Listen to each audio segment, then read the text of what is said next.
how to add captions in Canva. So first go to your design in Canva and then just open it up.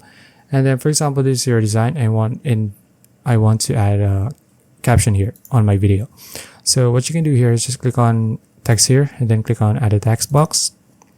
And then from here, you can click on the text here, and to make sure it's seen well, let's just change the effects here. Let's add a background and just like so.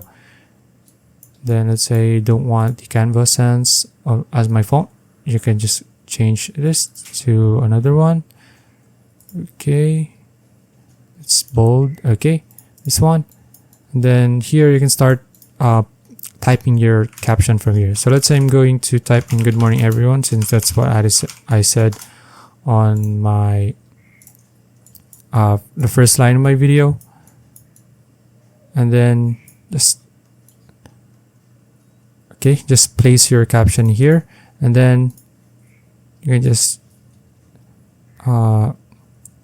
let's just adjust the pacing here. So let's say I only set the caption for about 0.2 seconds, and then here next is you can just right click and then copy, and then click here and then right click. Oh wait, here let's just click on duplicate here, and then now we have another caption here that we can use. And then just type in the next sentences or words that you type in for your caption, and then you can just do this over and over again until you fill your video with captions. Okay, so that's it. If you found this video useful, please like and subscribe for videos like this. See you in the next one.